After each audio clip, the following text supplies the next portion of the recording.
На календары нядзеля 4 сакавіка. У эфіры выніковая інфармацыйная праграма «7 дзён». На працягу бліжэйшай гадзіны падводзім вынікі адыходзячага тыдня. У студыі Ольга Шмаргун. Вітаю вас. Наноў абраныя дэпутаты абласнога савета 28-га склікання сабраліся на гэтым тыдні ў Віцебску на першую арганізацыйную сесію. Яны абралі прэзідыум, стварылі 5 пастаянных камісій і зацвердзілі іх састаў. Вызначыліся са старшынёй аблсавета і яго намеснікам. Наша здымачная група прысутнічала пры гэтым. Першую арганізацыйную сесію абласнога савета дэпутатаў адкрыў старшыня абласной выбарчай камісіі Дмітрый Хама. Ён падвёў кароткія вынікі выбарчай кампаніі і павіншаваў дэпутатаў забраннем. Усе мясцовыя саветы сфарміраваныя і гатовыя прыступіць да работы. Перш за ўсё аблсавет вызначыўся са старшынёй. Шляхам тайнага галасавання дэпутаты абралі ім Уладзіміра Цярэнцьева. Падчас дзейнасці савета 27-га склікання ён праявіў сябе як добры арганізатар і таленавіты кіраўнік. Сегодня депутаты, как никогда раньше, должны быть связующим звеном между населением и исполнительной властью для перехода на более высокий уровень обеспечения взаимодействия государства и народа, что в конечном итоге будет положительно влиять как на уровень жизнеобеспечения средней области, так и на его благополучие. Па выніках выбараў у мясцовыя саветы 28-га склікання ў Віцебскі абласны савет абраныя 60 дэпутатаў. Састаў дэпутацкага корпусу абнавіўся роўна напалову. Упершыню дэпутацкі мандат атрымала дырэктар Віцебскага універмага Святлана Горваль. Яна самы малады дэпутат аблсавета. З вялікай колькасцю свежых ідэй, энергіі і жаданнем дапамагаць людзям. Проблема простых людей, в первую очередь, понятно, это вопросы прилегающей территории дворовая, да, проблема молодых родителей, это площадки детские, да, в первую очередь, это безопасность наших детей. Вот это первая проблема, которая существует в моем округе, с которой я буду работать в первую очередь, потому что я сама молодая мама, да, и вижу эту проблематику. Перад пачаткам 4-гадовага марафону свае парады дэпутатам даў старшыня Віцебскага аблвыканкама Мікалай Шарснёў.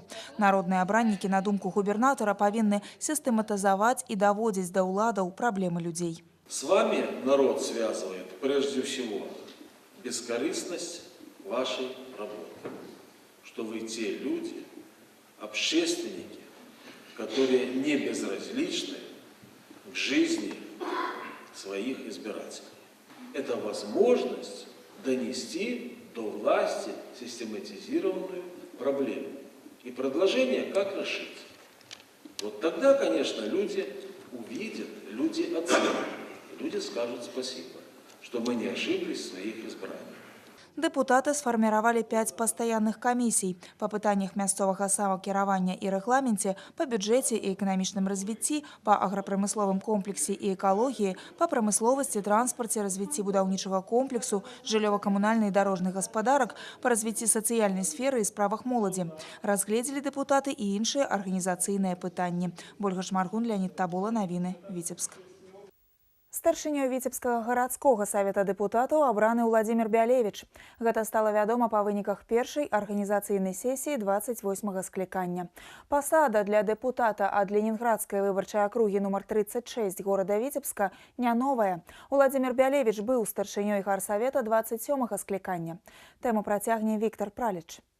Стварэнне ініцыятыўнай групы, агітацыйная кампанія, самі выбары. Гэтыя моманты для дэпутатаў 40 акруг Віцебска ўжо за плячыма. І вось першая арганізацыйная сесія Віцебскага гарадскога савета дэпутатаў 28-га склікання патрабуе ад іх першага рашэння – абраць старшыню. Згодна з заканадаўствам працэдура праходзіць шляхам тайнага галасавання. Па яго выніках адзінагалосна на пасаду выбраны Уладзімір Бялевіч. Однозначно вижу целью депутатов дойти до каждого человека, помочь в решении его конкретной проблемы и также заниматься развитием города. Это как экономическим, так и, наверное, где-то благоустройство. Нельзя объять необъятное. Поэтому задача каждого конкретного депутата – работать в своем избирательном округе. Першая сесія адноўленага гарсавета прадугледжвае выбары намесніка старшыні. Ім стаў Дмітрый Казак, дэпутат ад будаўнічай выбарчай акругі нумар 19. Акрамя таго, вызначыліся шляхам тут ужо адкрытага галасавання і з камісіямі па пытаннях законнасці мясцовага самакіравання, эканамічнага развіцця, гарадской гаспадаркі, горадабудаўніцтва, сацыяльнай абароне і моладзевай палітыкі. Я хотел бы, чтобы вы в новом составе в течение вот этих предстоящих лет дошли до каждого. Дошли до каждого избирателя. И явились тем мостиком, который будет связывать людей и исполнительную власть, которая должна решать те проблемы, которые сегодня существуют. Этого я вам желаю. Уверен, что вам по силам вот эта нелегкая ноша. Состав гарсавета пасля выбару абнавіўся амаль напалову. Сярод новаабраных дэпутатаў першы прарэктар ВДУ імя Пятра Машэрава Валянціна Багатырова. Яе перадвыбарная праграма, а зараз мэта дэпутацкай місіі – вырашэнне праблем дзяцей і моладзі. Что я, собственно, могу позволить делать себе как сотруднику университета, как члену экспертного совета в науке, как человеку, который имеет ученую степень и звание. Второе, конечно же, это образовательная площадка для детей. Детство – это тот уровень, если мы создадим необходимый уровень развития детства, позволит нам иметь на выходе серьезного образованного абитуриента, а значит гражданина, способного решать все поставленные задачи. Ну и в третью очередь, конечно же, как мама, хотелось бы участвовать непосредственно в законопроектах, которые регулируют образовательную деятельность на территории Республики Беларусь, ну и в том числе, конечно, города Витебска.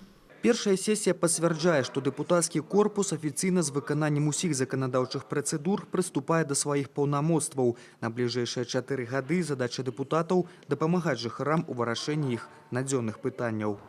Віктор Праліч і Станіслаў Дудзін. Навіны Віцебск. Якім павінен быць сапраўдны дэпутат? Гэтае пытанне падчас выбараў нашы карэспандэнты задавалі выбаршчыкам, якія прыйшлі аддаць свой голас. Адказы падобныя. Дэпутат павінен быць чалавекам слова, ведаць, якія пытанні хвалююць людзей, быць неабыякавым і адказным. Гераіня наступнага рэпартажу цалкам адпавядае гэтым крытэрыям. З 2014-го Наталья Хмялёва узначальвае Бараньскі гарадскі савет дэпутатаў і выканаўчы камітэт. У невялікім горадзе прайшло яе дзяцінства і юнацтва, пачыналіся першыя крокі па кар'ернай лесвіцы. На гадзінніку 7:20 раніцы Наталья Хмялёва паспела адказаць на некалькі тэлефонных званкоў. У невялікім горадзе Барань Аршанскага раёна ведаюць, іх дэпутат не дрэмле 24 гадзіны ў суткі. Наталья Хмялёва упэўнена, у рабоце дэпутата няма месца абыякавасці, а словы заўсёды павінны супадаць з дзеяннямі. Я считаю, что нужно все-таки приложить все усилия для того, чтобы к нам возвращалась молодежь. Для того, чтобы к нам возвращалась молодежь, нам нужно создавать новые рабочие места. Новые рабочие места с учетом специфики нашего города мы можем создавать на базе тех предприятий, которые уже на сегодняшний момент в городе есть. Рэальная дапамога ў вырашэнні бытавых пытанняў, развіццё турызму ў горадзе, рамонт дарог. Гэта толькі некалькі вытрымак з перадвыбарнай праграмы. Тады яшчэ кандыдата ў дэпутаты Аршанскага райсавета Натальі Хмялёвай. Мясцовыя жыхары паспелі ўпэўніцца, іх дэпутат заўсёды ставіць перад сабой толькі канкрэтныя задачы, і за гэта людзі гатовы аддаваць свае галасы. Импонирует то, что она вникает в суть вопросов, по которым работает, и держит их на контроле. Она не просто там что-то пообещала, забыла и бросила. Она всегда контролирует эти вопросы. Люди за нее поэтому голосовали, что она не дает нереальных обещаний. Надзея і Александр Кібісавы маладыя шматдзетныя бацькі выхоўваюць 4 дзяцей. Хутка сям'я стане шчаслівейшай яшчэ на 2 малых. Нядаўна пераехалі ў новую кватэру. Дарэчы, 90% новасёлаў менавіта шматдзетныя сем'і. Для Натальі Хмялёвай гэты дом па вуліцы Аршанскай асаблівы. Вялікую работу па інфармаванню людзей о будаўніцтве праводзілі менавіта дэпутаты. Барань стала обустраиваться, не будем говорить.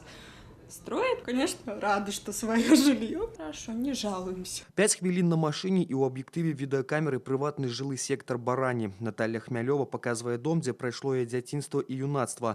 Пра сваю малую радзіму жанчына расказвае з асаблівым трепятаннем і гонарам.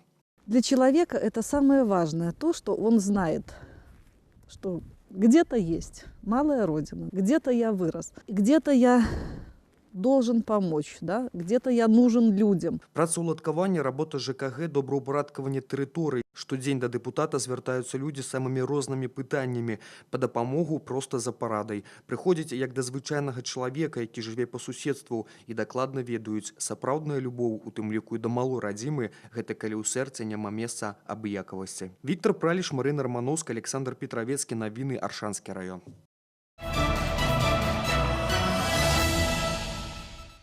Не менш за 15 тысяч гектараў льну неабходна пасеяць сёлета ў Віцебскай вобласці і зрабіць гэта своечасова і якасна.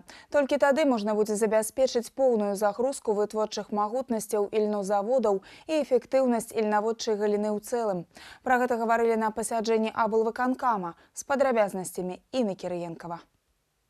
Льнаводчая галіна Віцебскай вобласці мае патрэбу ў сур'ёзнай мадэрнізацыі. Мірыцца з тым становішчам спраў, якое склалася па выніках мінулага года, нельга. Дырэктар прадпрыемства «Віцебскабллён» Таццяна Ярома адзначыла, што пры такой загрузцы льнозаводаў, а летась іх магутнасці былі задзейнічаны менш чым напалову, льнаводчая галіна ніколі не будзе працаваць эфектыўна.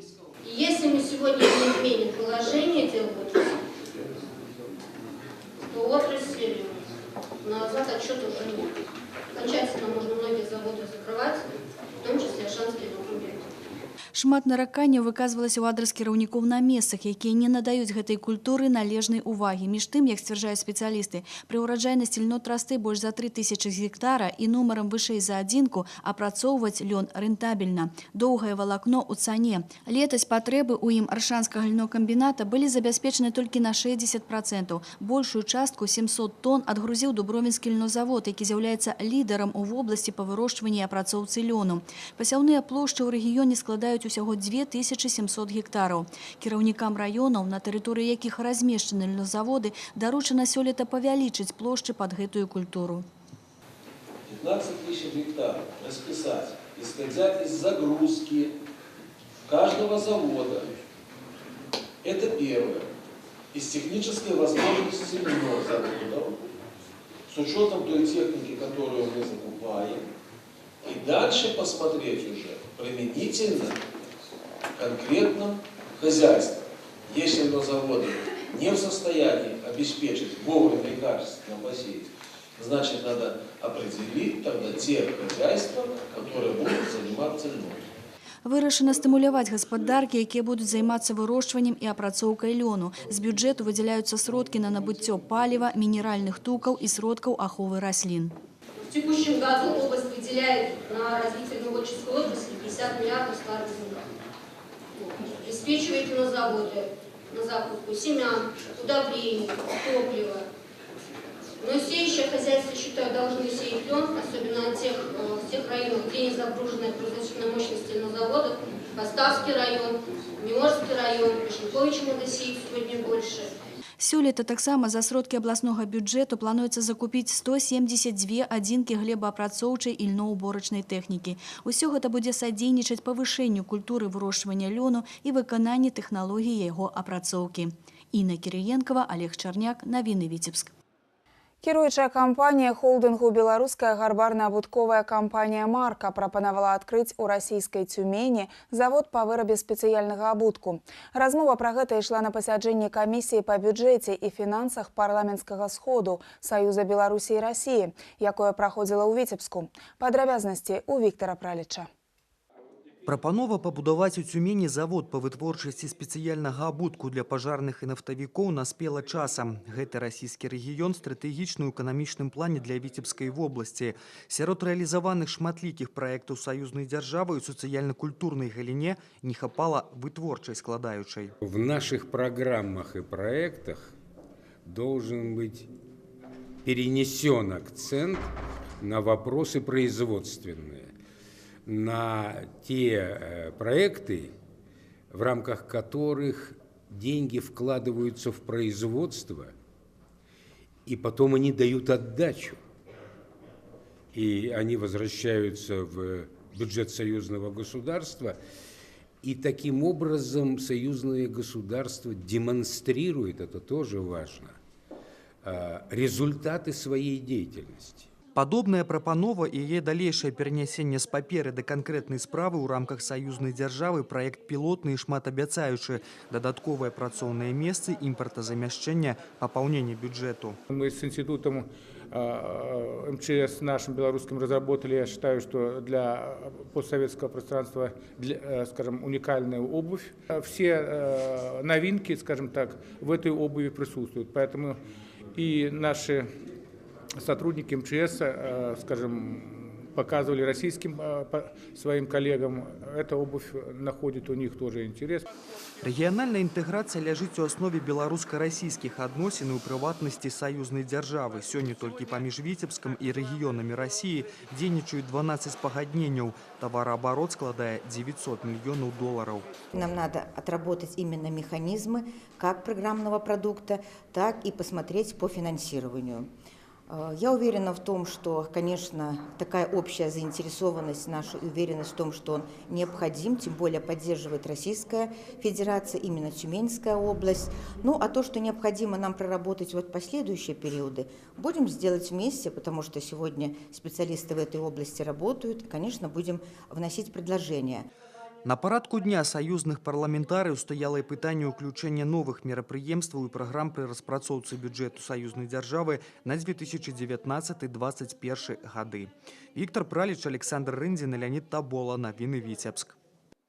У Оршы пачаў работу інкубатар малога бізнесу. Па сутнасці, гэта свабодная эканамічная зона для прадпрымальніцтва.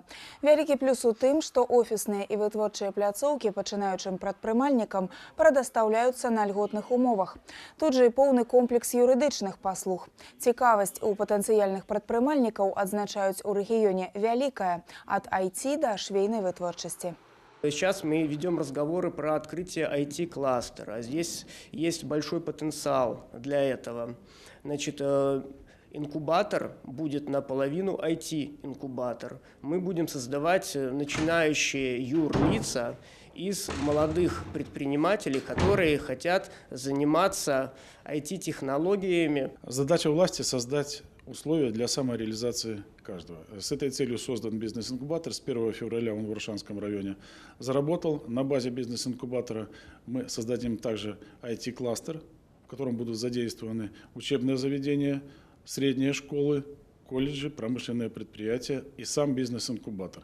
Цель, чтобы люди могли быть специалистами, начиная с детского возраста в программировании, в компьютерах, потом могли обучиться и потом, если у них есть идеи, внедрить их в производство. То есть самозанятость людей – это тоже одна из наших основных задач. Я думаю, что благодаря этому задание о создании более 700 рабочих мест в течение 2018 года будет выполнено. У планах вясной адкрыць інкубатар малога бізнесу ў горадзе Барань Аршанскага района. Па прагнозах спецыялістаў, ён павінен стаць узорным у краіне.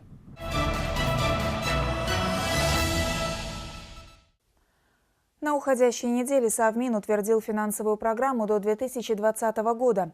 Документ определяет основные показатели развития экономики и параметры денежно-кредитной политики в среднесрочной перспективе. О самых важных финансовых новостях уходящей недели готов рассказать заместитель начальника Центра розничного бизнеса дирекции Белинвестбанка по Витебской области Сергей Гундарак. Здравствуйте, Сергей. Здравствуйте, Ольга. Согласно финансовой программе, ВВП будет расти ежегодно на 1–2%. При этом ставка рефинансирования на конец 2019 года прогнозируется на уровне 9,5%, а к концу 2020 года 9% годовых. Тем самым подтверждается информация о том, что Национальный банк собирается уменьшить шаг изменения ставки рефинансирования. Предположительно, шаг изменения составит 0,25%. Ассамблея деловых кругов Беларуси отметила тенденцию к росту числа субъектов малого и среднего предпринимательства. Стимулом развития деловой активности стал декрет о развитии предпринимательства, который вступил в силу с 27 февраля текущего года, хотя по сути начал работать еще раньше. Поддержку стартап-компаниям и субъектам малого и среднего бизнеса готов оказать и Белинвестбанк. По сравнению с предыдущим годом объем финансирования для субъектов бизнеса увеличен практически в 3 раза. Уже сегодня мы готовы оказать финансовую поддержку предприятиям торговли и услуг, производственной сферы и сельского хозяйства. Особое внимание уделяется поддержке стартап-компаний. Национальный банк продолжает курс на дедоларизацию экономики и планирует завершить основные этапы программы в этом году. Регулятор собирается в первом полугодии 2018 года отменить обязательную продажу валюты, а в ближайшей перспективе отменить процедуру получения разрешения на открытие счетов за границей. Одновременно продолжается работа по исключению расчетов в иностранной валюте на территории Республики Беларусь. А теперь о курсах валют. На уходящей неделе белорусский рубль, несмотря на все попытки иностранных валют, остался на уровне прошлой недели, незначительно укрепившись к евро и российскому рублю. Американский доллар во вторник снизился, однако затем восстановил позиции, достигнув по итогам пятничных торгов значения в 1 рубль 96 копеек. Курс европейской валюты за неделю снизился на 1 копейку. В итоге на сегодня он составляет 2 рубля 40 копеек. Курс российского рубля в течение недели показывал наибольший рост, однако в среду резко потерял позиции, обеспечив на сегодня стоимость российского рубля в 3 рубля 46 копеек, ровно как и неделю назад. С вами были финансовые новости от Белинвестбанка и я, Сергей Гундарак. До новых встреч! Спасибо, Сергей. Это итоговая информационная программа «7 дней», и мы продолжаем. 2018 год малой радзімы. У Полацку прайшла калегія галоўнага ўпраўлення ідэалагічнай работы, культуры і па справах моладзі Віцебскага аблвыканкама. Падведзеныя вынікі мінулага года і акрэслены задачы на бягучы год, які пройдзе ў Беларусі пад знакам малой радзімы. Падрабязней Юлія Устінова. Калыска беларускай дзяржаўнасці Полацк невыпадкова абраны месцам правядзення калегіі галоўнага ўпраўлення ідэалагічнай работы, культуры па справах моладзі Віцебскага аблвыканкама. У 2017-м Полацк – моладзевая сталіца рэспублікі. Летась у самым старажытным горадзе Беларусі адбыўся шэраг значных культурных мерапрыемстваў. У тым ліку святкаванне 1155-годдзя Полацка, 500-годдзя беларускага кнігадрукавання і дзень беларускага пісьменства. Праведзеная работа станоўча адзначаная на рэспубліканскім узроўні. Ганаровымі граматамі Міністэрства інфармацыі і Міністэрства культуры за добрасумленную працу і значны ўнёсак у развіццё і прапаганду нацыянальнай культуры узнагароджаны начальнік галоўнага ўпраўлення ідэалагічнай работы, культуры па справах моладзі Віцебскага аблвыканкама Геннадзь Ягораў. У сваю чаргу абласны выканаўчы камітэт адзначыў лепшыя ўстановы культуры рэгіёну. Грашовыя прэміі атрымалі Аршанская дзіцячая школа мастацтва, Гарадоцкая цэнтральная раённая бібліятэка, Віцебскі абласны метадычны цэнтр народнай творчасці, Лёзненскі дом рамёстваў, Міёрская дзіцячая бібліятэка, Бігосаўскі сельскі дом культуры Верхнядзвінскага раёна, Друевская бібліятэка Браслаўскага раёна. Начальник інфармацыйна-аналітычнага ўпраўлення Міністэрства інфармацыі Рэспублікі Беларусь Тацяна Хмель адзначыла работу телерадиокомпании «Витебск». Сегодня флагманом для областных телевизионных компаний является Витебск, потому что 70% составляют собственные программы от всего объема вещания. Благодарю вас, уважаемые коллеги, за работу. Сёння перад сродкамі масавай інфармацыі, работнікамі культуры і ідэалогіі стаяць новыя задачы. 2018 аб'яўлены годам малой радзімы, абяцае быць насычаным і плённым. В этот год каждый район, населенный пункт должен обзавестись своим культурно-туристическим брендом, фестивалем, праздником, основанным на местном уникальном обряде, обычае, традиции. Вторым направлением это, безусловно, должна стать работа по наведению порядка при необходимости реставрации, реконструкции на объектах историко-культурного наследия. Важным направлением работы может стать развитие и углубление поисковой работы, музейной работы, связанной с выдающимися земляками, со страницами истории своего Отечества. Также будет много мероприятий. Это и Славянский базар, это и Дожинки 2018 года, которые будут проходить в городе Верхнедвинске. Захаванне гісторыка-культурнай спадчыны, стварэнне новых прыцягальных праектаў на аснове аўтэнтычных унікальных мясцовых традыцый – прыярытэты ў 2018, які праходзяць пад знакам малой радзімы. Юлія Устінова, Дмітрый Котаў, навіны, Полацк. Расонскі раён стане сапраўднай тэрыторыяй памяці героя Савецкага Саюза і героя сацыялістычнай працы Пятра Міроновича Машэрава. Пра гэта заявіў старшыня Віцебскага аблвыканкама Мікалай Шарснёў падчас урачыстасцяў з нагоды стагоддзя выдатнага дзяржаўнага дзеяча Беларусі. Прадстаўнікі ўлады, дэпутаты, ветэраны і моладзь усклалі кветкі да бюста Пятру Машэраву ў Віцебску. Маштабная асоба, таленавіты кіраўнік, памяць пра якога жыве ў сэрцах людзей. І памяць гэтую неабходна перадаваць маладому пакаленню. Менавіта музей у Расонскім раёне, дзе Машэраву прысвечаная мемарыяльная зала, стане месцам правядзення патрыятычных акцый. Сёлета музей чакае маштабная рэканструкцыя. К сожалению, с годами музей, который в свое время и патронировал Петр Миронович Машеров, уже в неприглядном состоянии находится. Принято решение, мы изготовили проектную документацию, полностью восстановить музей, привести его в идеальное состояние, благоустроить территорию прилегающую, сквер, могилу матери Машерова. Все это сделать в едином комплексе. Што тычыцца малой радзімы Пятра Машэрава Сененшчыны, дзе па паведамленнях СМІ быццам бы захаваўся дом сям'і Машэравых, то гэтую інфармацыю яшчэ будуць дасканала правяраць і шукаць дакументальнае пацвярджэнне. Вечар памяці Пятра Мироновича Машэрава, прысвечаны стагоддзю з дня нараджэння Героя Савецкага Саюза, ладзіўся ў Віцебскім дзяржаўным універсітэце. У сустрэчы прынялі ўдзел кіраўніцтва вобласці і горада, моладзь, прадстаўнікі ветэранскіх арганізацый. Віцебскі дзяржаўны універсітэт носіць імя Машэрава з 2001-го. Тут у 30-х гадах мінулага стагоддзя будучы Герой Савецкага Саюза атрымаў вышэйшую адукацыю. Зараз ВНУ бережливо захоўвае памяць пра свайго знакамітага выпускника. Мы знаем, что он с 1935 по 1939 год учился здесь, в нашем университете, на математическом факультете, и потом уже работал по, как сейчас говорят, по распределению в Расонах, учителем математики. Но он всегда любил это учебное заведение, мы это чувствуем до сих пор, потому что мы общаемся и с его родственниками, мы издаем различного рода печатные издания, поддерживаем тех, кто соприкасался с его биографией. Цель всех мероприятий, которые мы проводили, это приобщить студентов, особенно студентов первого курса, к традициям, которые в связи с именем Машерова живут не только в университете, но и в нашей республике, поскольку мы вот все эти мероприятия рассматриваем как часть, огромную часть патриотического воспитания нашей молодежи, наших студентов. Праграма вечара памяці Машэрава, які студэнты універсітэта рыхтавалі разам з выкладчыкамі, уключыла ў сябе дэманстрацыю відэасюжэтаў са святочных мерапрыемстваў, прысвечаных юбілею Героя Савецкага Саюза, відэафрагментаў з яго жыцця, выступленні творчых калектываў.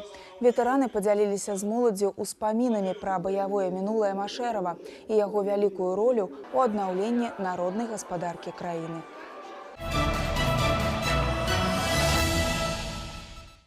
Віцяблянін прыстасаваў падвал гаража для вырошчвання марыхуаны. Лабараторыя была абсталяваная ў вёсцы Ольхова пад Віцебскам. Тут праваахоўнікі затрымалі гаспадара наркалабараторыі, 30-гадовага беспрацоўнага мужчыну.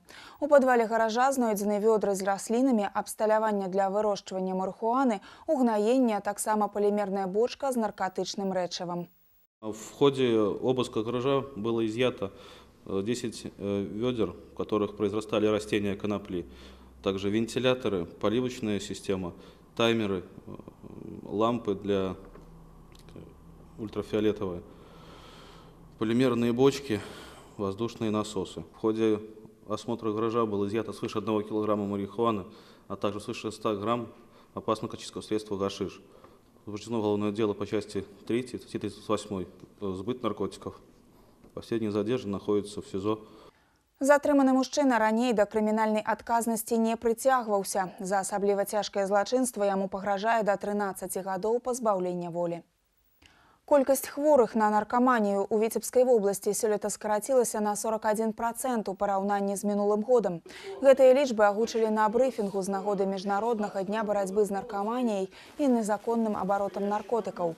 Такіх вынікаў удалося дасягнуць дзякуючы цеснаму ўзаемадзеянню ўсіх зацікаўленых структур, у тым ліку медыкаў, праваахоўнікаў, педагогаў і псіхолагаў.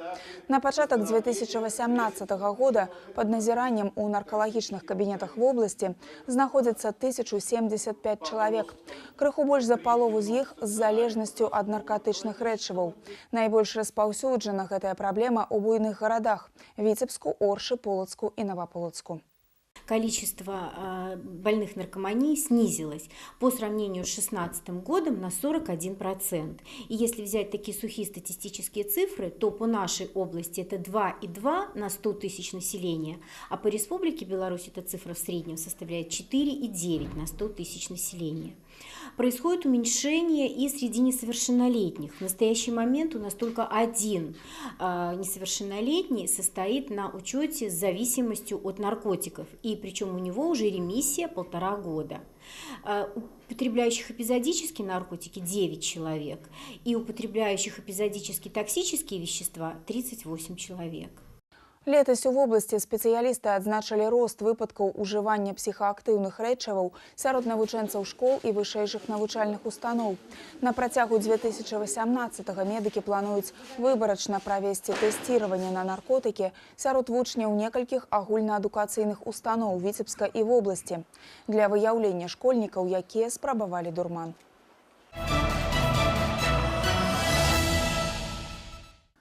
Па-суседску разабрацца не атрымліваецца. На гарачую лінію тэлерадыёкампаніі «Віцебска» звярнуўся віцяблянін Уладзімір Буцэнка.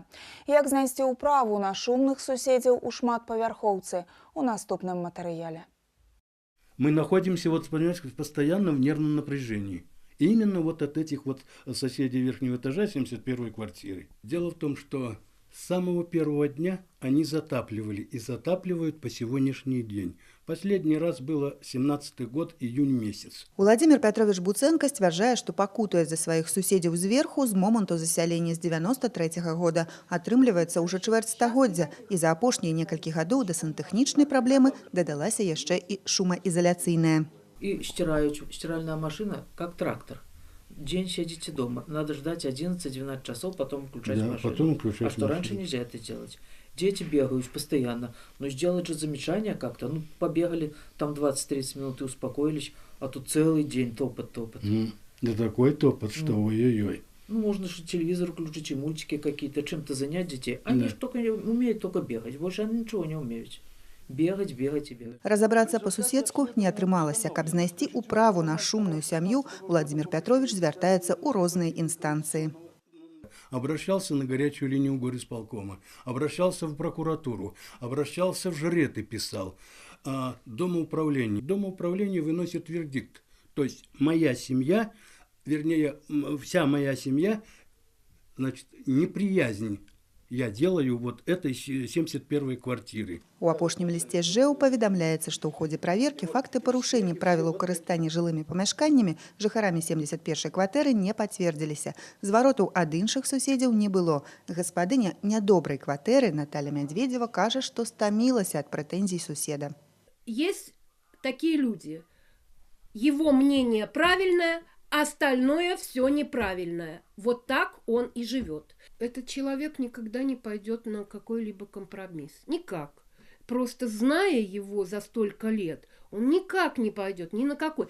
Кампраміс у няпростых суседскіх узаемаадносінах Наталья шукала і не знайшла некалькі гадоў таму пасля таго, калі сапраўды сур'ёзна заліла кватэру суседа. Я ему предлагала, когда мама серьезно залила их, серьезно, я говорю: Володя, давай решим полюбовно. У меня были деньги, была возможность восстановить ему ремонт. И побелка, и все материалы, которые он... Вся работа, все, что надо было, я бы ему оплатила. И я ему это предлагала. Сейчас я ему это предлагать не буду. Пусть обращается в Госстрах, и с Госстрахом разбирают ситуацию. Все. Я нашла выход. Вот и все. Я плачу страховку. У кватэры Наталі зараз пражывае сям'я дачкі з 3 дзецьмі. Хлопчыкі сапраўды шустрыя, вядома, не бавяць вечары за вязаннем, а гуляюць і бегаюць. Летом маладая сям'я з шумнымі дзецьмі пераедзе ў новую уласную кватэру. Я хочу сказать соседу своему, чтобы отстал от нас. Потерпите еще хотя бы до конца мая. Получая, дети уедут, и будет у вас тишина. Хочацца спадзявацца, што калі ў шумнай кватэры запануе доўгачаканая цішыня, у суседзяў больш не будзе падстаў варагаваць. Юлія Устінова, Александр Прыстаўка, навіны, Віцебск.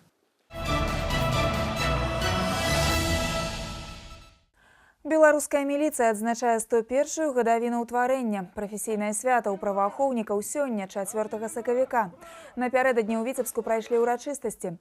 Пачаліся яны па традыцыі з ускладання вянкоў і кветак да помніка супрацоўнікам органаў унутраных спраў, якія загінулі пры выкананні службовага абавязку.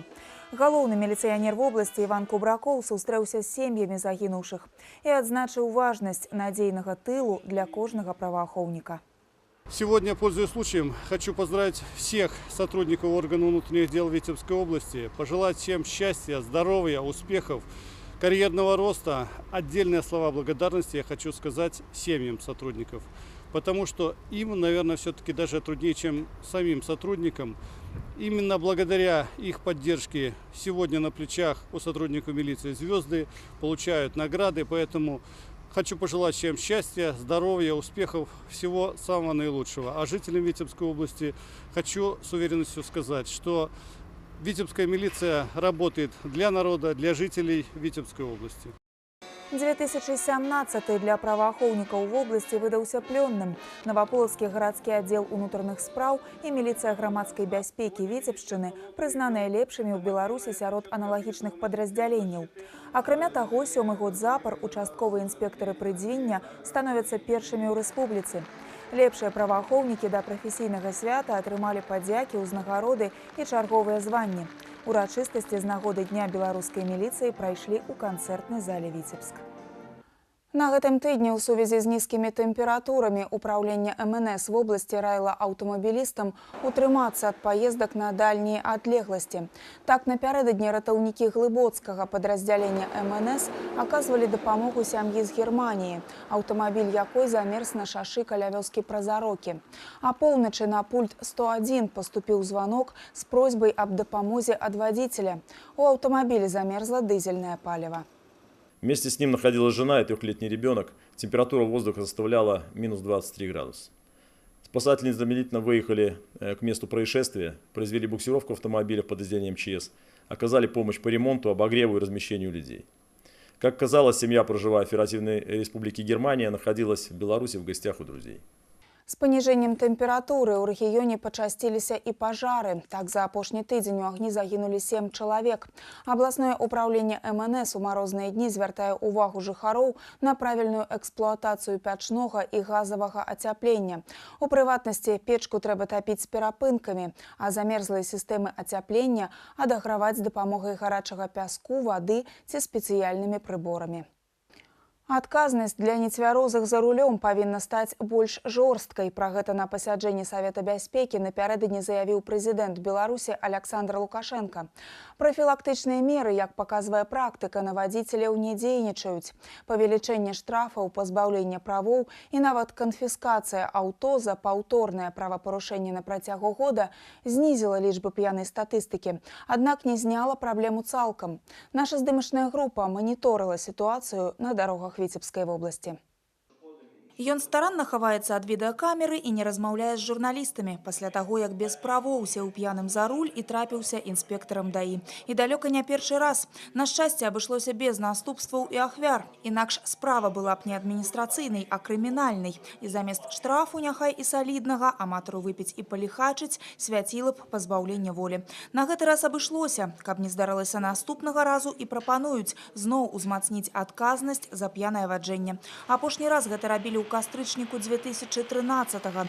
Тады адчувальна ўзраслі штрафы да 100 базавых велічынь, а за паўторнае на працягу года правапарушэнне вырашылі канфіскоўваць аўто.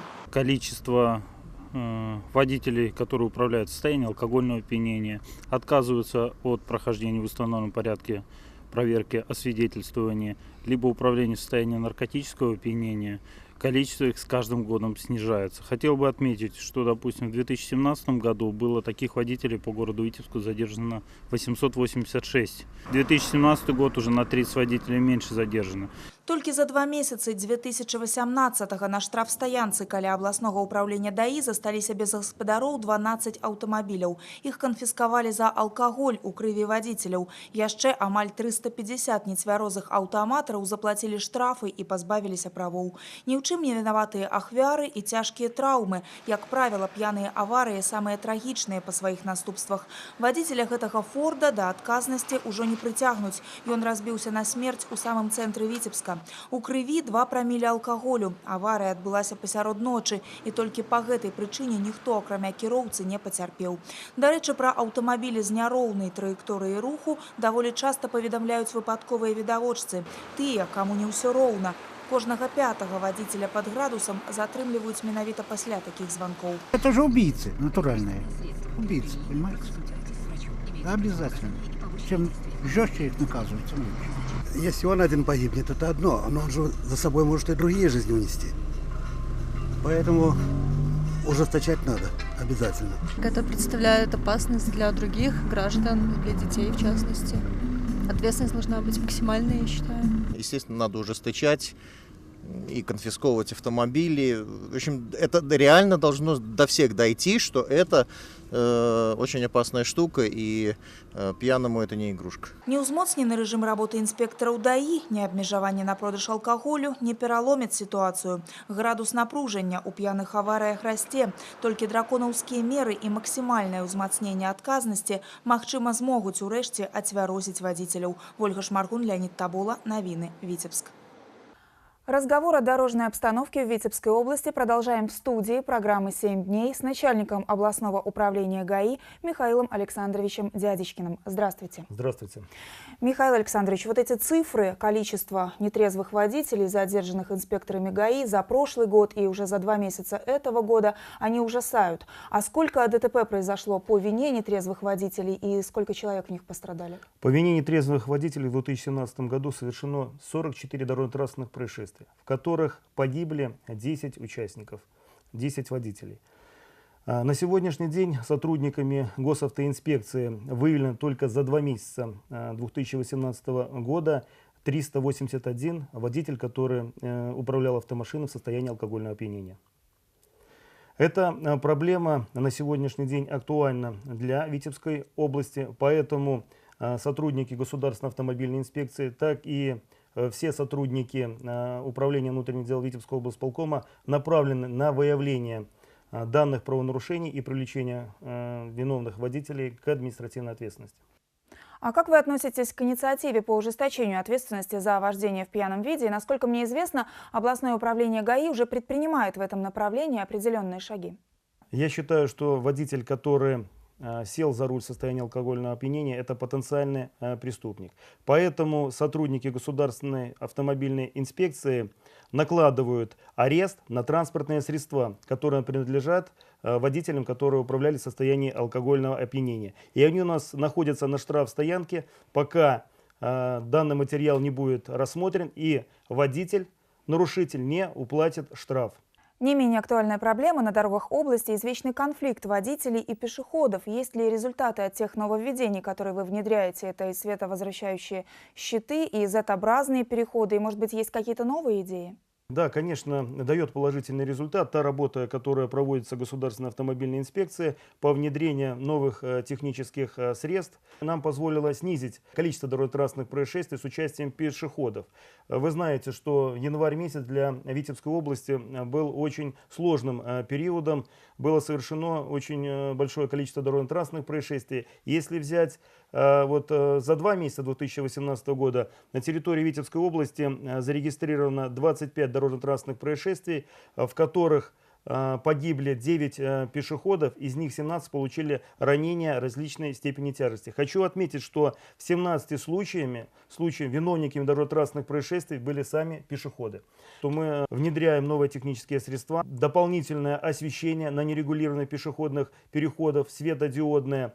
Сейчас мы рассматриваем и уже установили дополнительный светофор, который обозначает нерегулированный пешеходный переход, который постоянно мигает и в вечернее время, и в ночное. И водитель, который управляет автомобилем, он уже может заранее принять меры к снижению скорости и остановки. Не за горами открытие велосезона. Да, как вы оцениваете состояние дорожной инфраструктуры для движения велосипедистов в Витебске и в других крупных городах области? И что, на ваш взгляд, нужно сделать для ее улучшения? Уже утверждена концепция по развитию велосипедного движения в Республике Беларусь.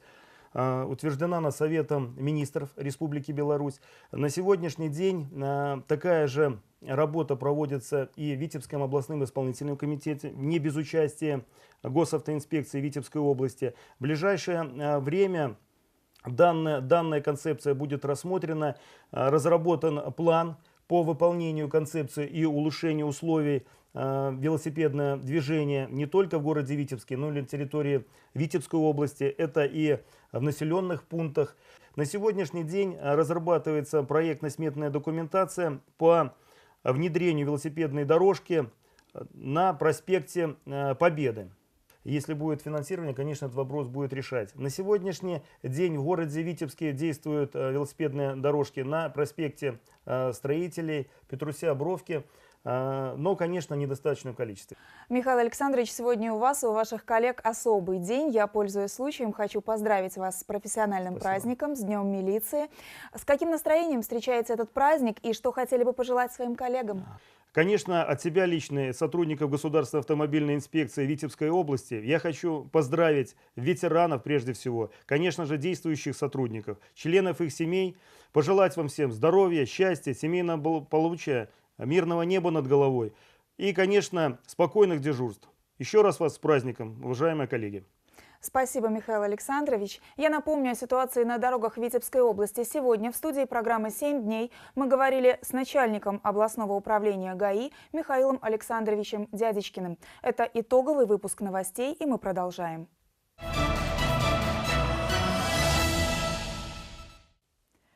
У мінулую суботу увесь паўночны рэгіён Беларусі ўстаў на лыжы. На Воробьёвых гарах у гарадку на лыжаролернай трасе прайшло традыцыйнае зімовае культурна-спартыўнае свята «Витебская лыжня 2018».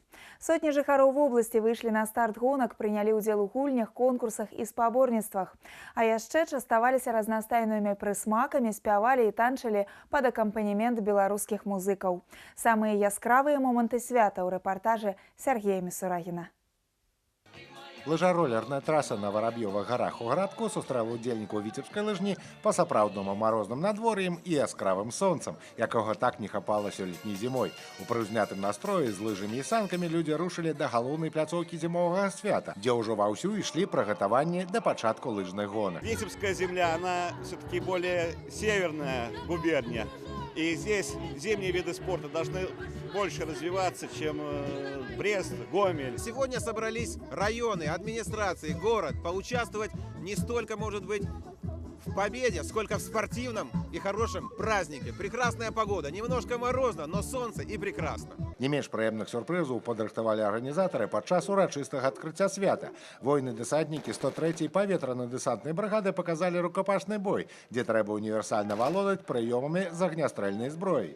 Удзельнікаў спаборніцтваў павіталі юныя алімпійцы. Яны пажадалі ўсім быць здаровымі, моцнымі, спрытнымі, перамагаць на лыжні і сябраваць за яе межамі. Таксама добры настрой стваралі снежныя казачныя персонажы і шматлікія падвор'і, дзе пачастункі і прысмакі разыходзіліся на ўра пад гукі гармоніі и забияцкие частушки. Драники, городовские, белорусские, вкусные. Ой-ой-ой.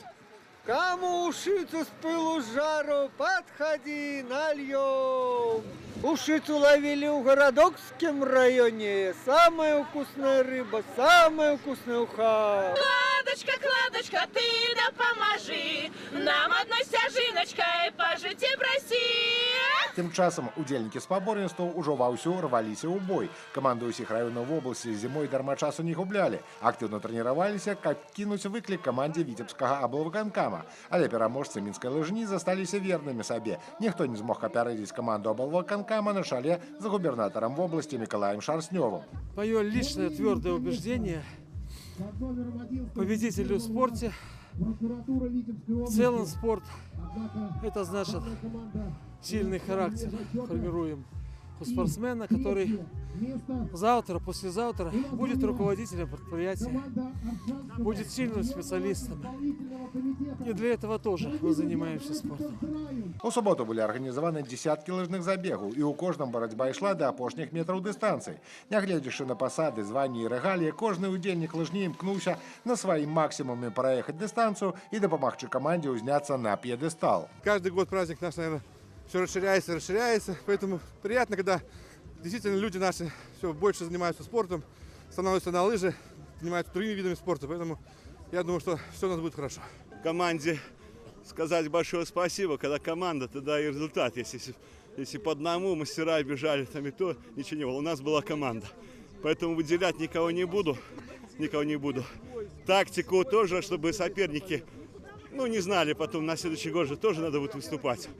Поэтому команда была как вот кулак, и мы всех сделали. Не менш відовішчнае і захапляльнае дзейства разгарнулася і на імправізаваных спартыўных пляцоўках. Ледзяныя горкі аблюбавала дзятва, а побач ішлі спаборніцтвы па шахматах, узняцці гіры, футболе на снезе.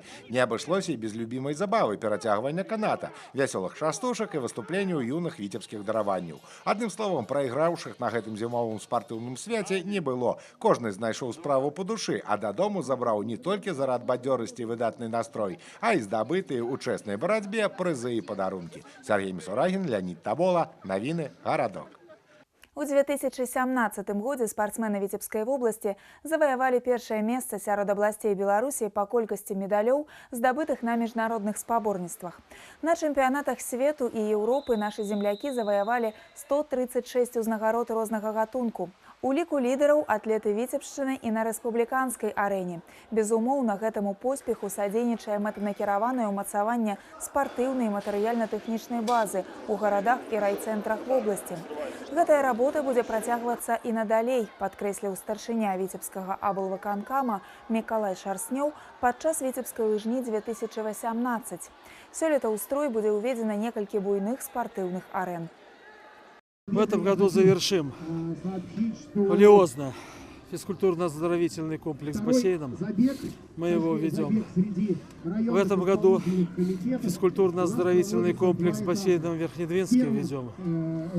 В этом году зал для занятий батутом.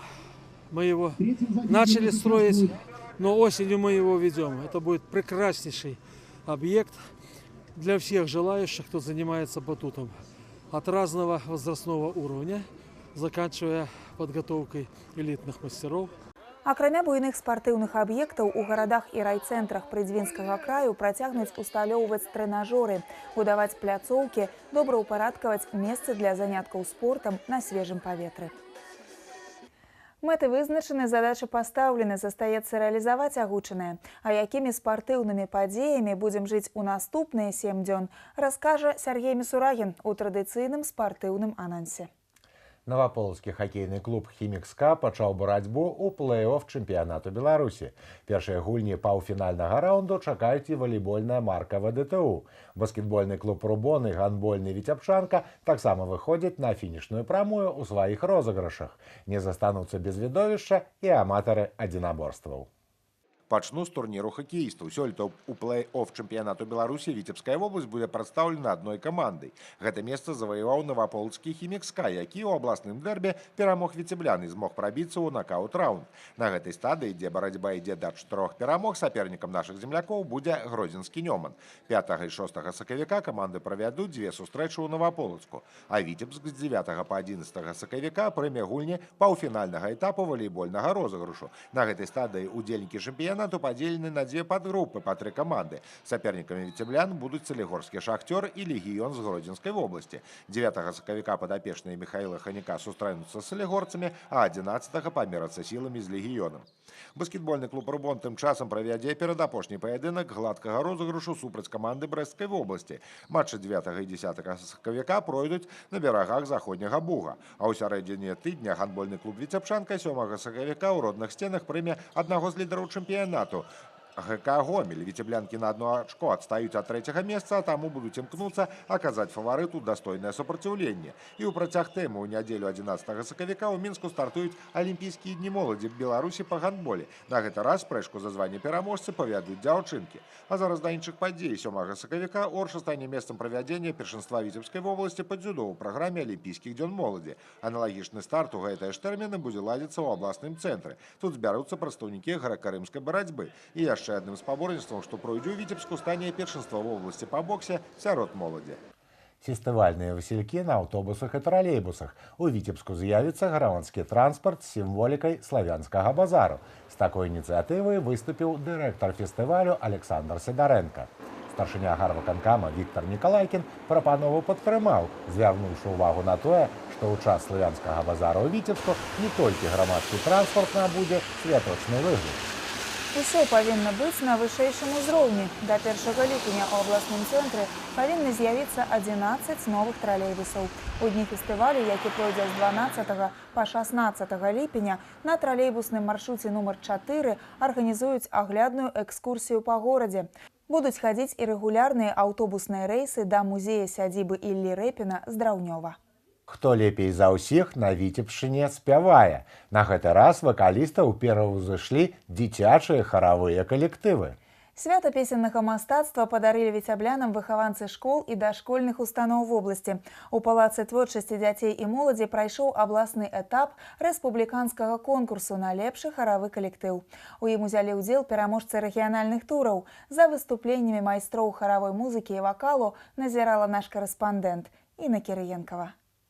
Право першым выйсці на прафесійную сцэну прадаставілі гаспадарам свята віцебскаму вакальна-харавому калектыву «Дзвіна», які вось уже 8 гадоў радуе сваёй творчасцю прыхільнікаў харавога мастацтва. Іх вакальнае майстэрства ацэньвае прафесійнае журы. Для ўсіх удзельнікаў патрабаванні адзіныя. Выступленне доўжыцца не больш за 20 хвілін. Наша главная задача – это получить удовольствие от того, что мы делаем. Это сделать так, чтобы зрителям понравилось наше исполнение.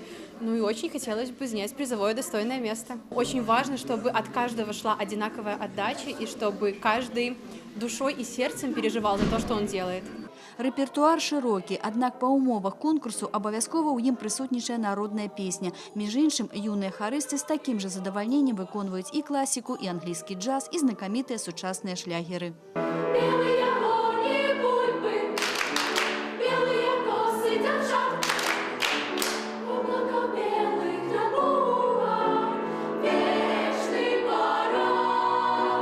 На сцэне лепшыя з лепшых. На абласны этап трапілі 7 калектываў з Віцебска, Полацка, Новополацка и Орши.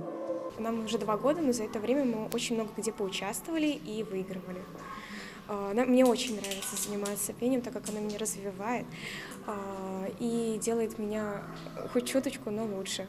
Благодаря моей самой любимой преподавательнице Елене Михайловне. Падобны конкурс ладзіцца ўсяго другі раз, аднак паспеў заваяваць папулярнасць сярод удзельнікаў, юных аматараў харавога мастацтва. Резко увеличилось количество наших хоровых коллективов, репертуар стал разнообразнее и исполнительское мастерство выросло. Конечно, это очень большой плюс. Пераможцы абласнога конкурсу прадставяць Віцебскую вобласць на рэспубліканскім этапе, а гэта 2 калектывы ў 2 узроставых катэгорыях да 14 гадоў і старэйшыя. Інна Кірыенкава, Олег Чарняк, навіны Віцебск. Гэта была выніковая інфармацыйная праграма «7 дзён». Сустрэнемся праз тыдзень на тэлеканале «Віцебск». Усяго добрага!